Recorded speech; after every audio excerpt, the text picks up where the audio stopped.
Assalamualaikum warahmatullahi wabarakatuh. Kami dari kelompok 8 hari ini akan mempresentasikan tentang siklus produksi. Sebelum masuk ke materi, saya akan memperkenalkan anggota kelompok. Yang pertama yaitu saya sendiri, Robiatul Adawiyah, dan dua rekan saya yaitu Rio Van Mursihombing dan Rizky Adi Cahyo. Siklus produksi merupakan serangkaian aktivitas bisnis dan operasi pemrosesan informasi terkait yang terus-menerus berhubungan dengan pembuatan produk. Berikut diagram konteks siklus produksi. Ada 5 eksternal entitas. Yang pertama, siklus pendapatan.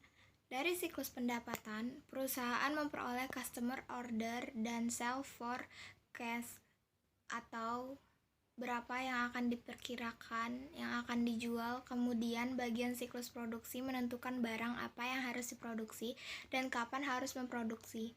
Lalu berkaitan dengan pengeluaran adalah ketika bagian produksi ingin memproduksi barang dan jasa dan memerlukan bahan baku, maka bagian produksi membuat dokumen yang disebut purchase requisition atau permohonan pembelian bahan baku tertentu.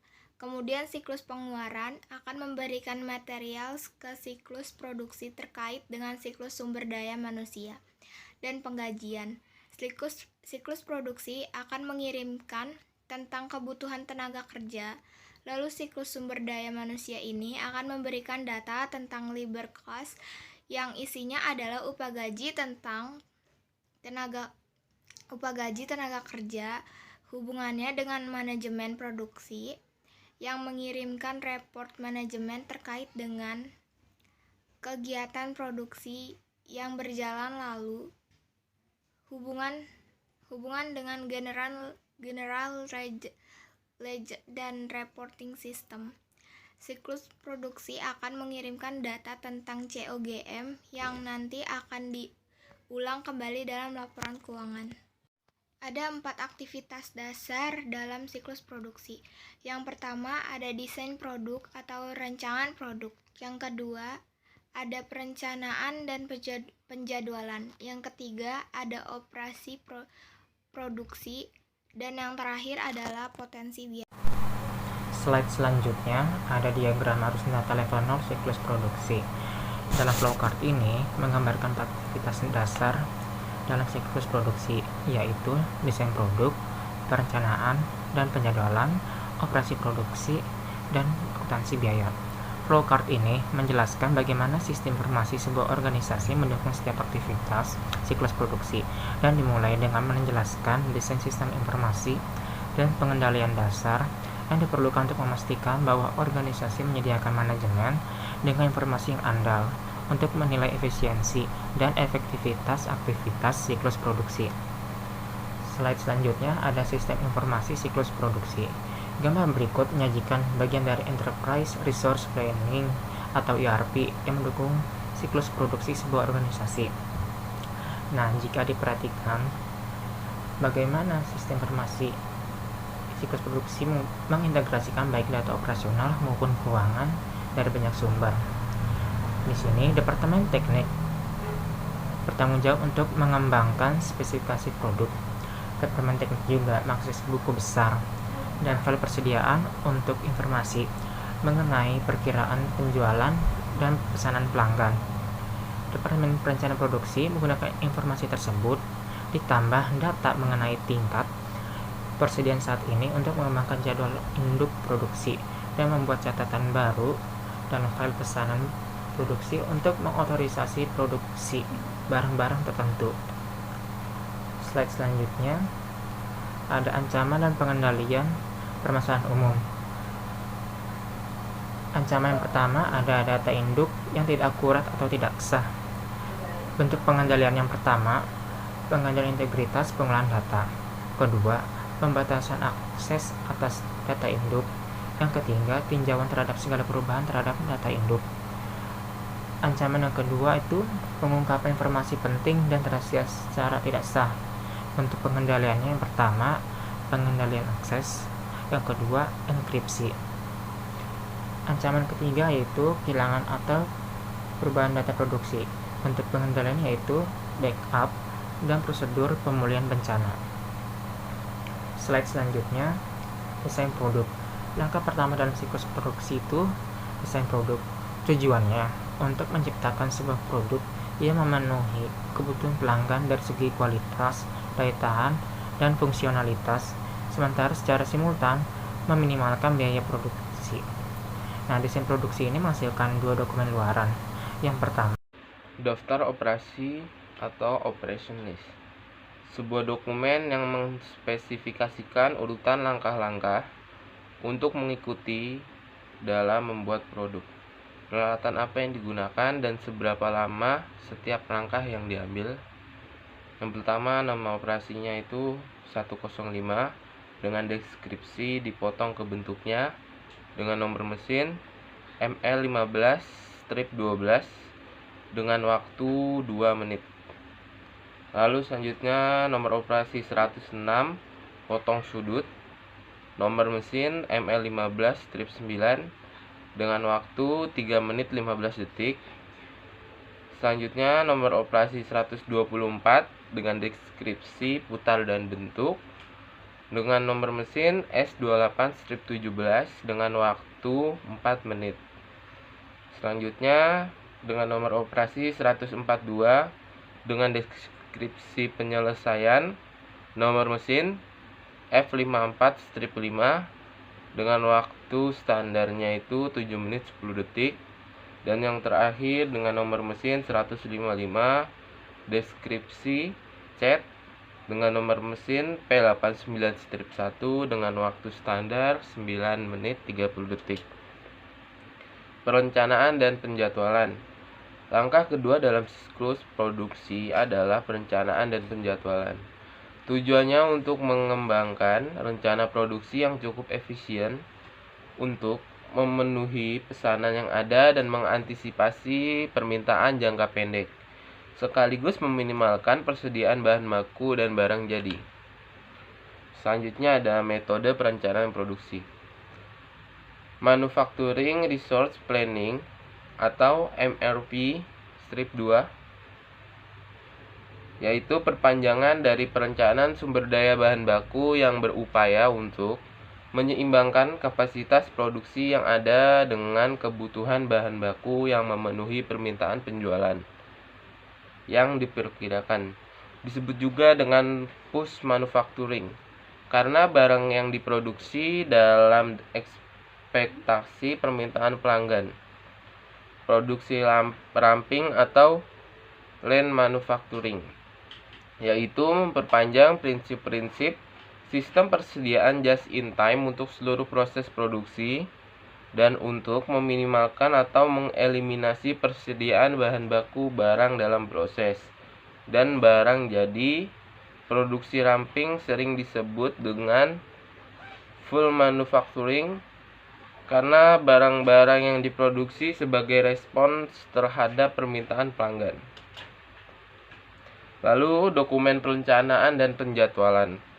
Pesanan produksi atau product order, sebuah dokumen yang mengotorisasi pembuatan langkah dalam kuantitas yang telah ditentukan pada produk tertentu.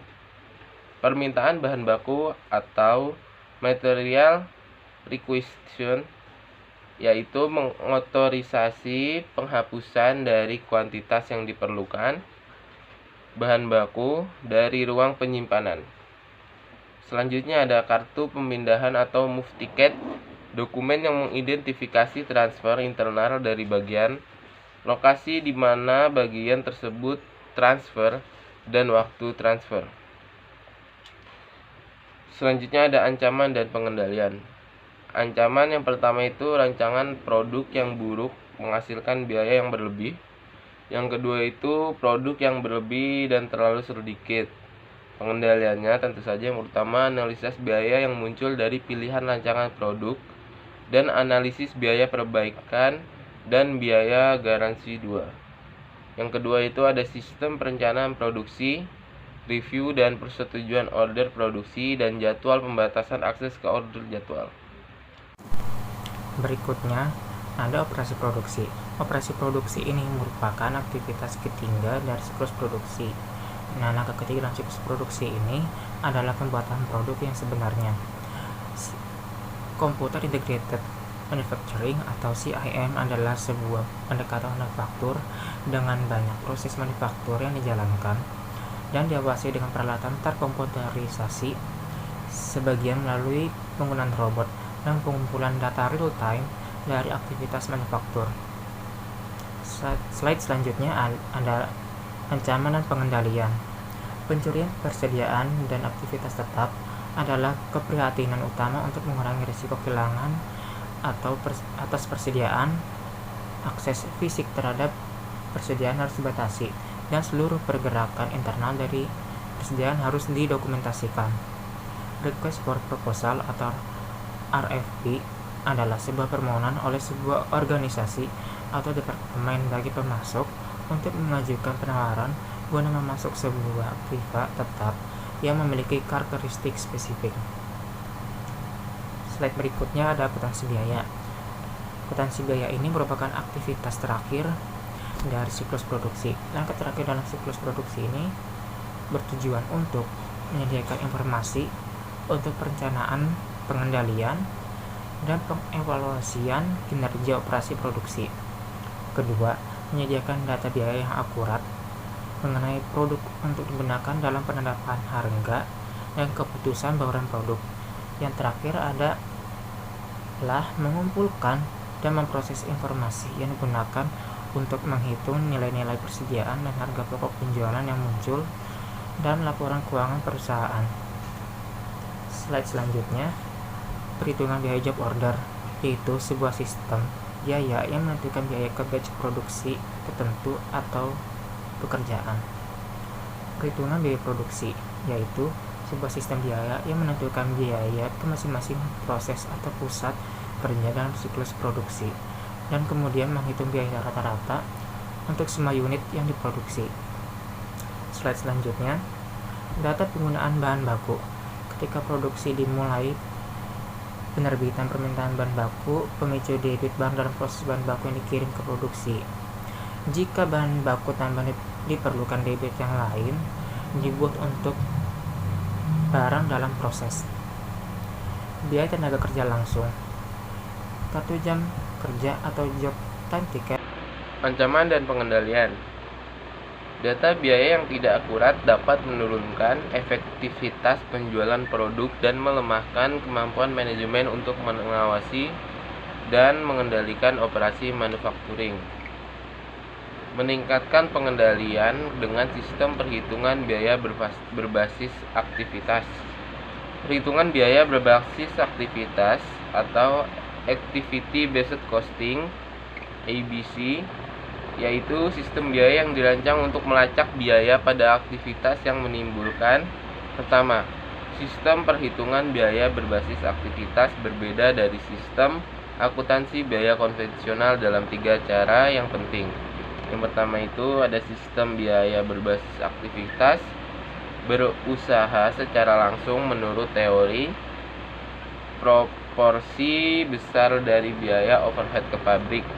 Yang kedua, sistem biaya berbasis aktivitas menggunakan sejumlah besar biaya pool untuk mengakumulasi langsung. Sementara sebagian besar sistem biaya tradisional masyarakat, seluruh biaya overhead bersama-sama. Lalu yang terakhir, sistem biaya berbasis aktivitas berupaya untuk merasionalkan alokasi overhead pabrik dengan mengidentifikasi pemicu biaya. Keputusan yang lebih baik. Sistem biaya tradisional cenderung membebankan terlalu banyak overhead terhadap beberapa produk dan perawatannya sedikit ke produk lain karena terlalu sedikitnya pool biaya yang digunakan. Berikut perbandingan laporan berdasarkan sistem biaya berbasis aktivitas dan tradisional. Kalian bisa pause di video ini atau di bagian ini untuk melihat kalau misalkan analisis perhitungan biaya berbasis aktivitas itu lebih baik daripada laporan biaya tradisional. Peningkatan manajemen biaya. Para pendukung berargumen bahwa keuntungan lain dari perhitungan biaya berbasis aktivitas adalah bahwa perhitungan tersebut jelas mengukur hasil tindakan-tindakan manajemen asas profitabilitas secara keseluruhan. Biaya kemampuan aktivitas sama dengan biaya aktivitas yang digunakan ditambah biaya kapasitas yang tidak digunakan. Throughput yaitu sebuah ukuran efektivitas produksi. Throughput suatu ukuran efisiensi produk yang menentukan jumlah unit bagus yang dihasilkan dalam suatu periode waktu tertentu. Rumusnya, throughput sama dengan total unit yang diproduksi dikali waktu pemrosesan dikali unit barang. Kapasitas produksi adalah syarat pertama dalam formula tersebut. Kita sudah sampai di akhir video hari ini, yaitu tentang ukuran pengendalian kualitas biaya. Pengendalian kualitas dapat dibagi dalam 4 area, yaitu sebagai berikut. Yang pertama, biaya pencegahan, berhubungan dengan perubahan terhadap proses produksi yang didesain untuk mengurangi tingkat kecacatan produk.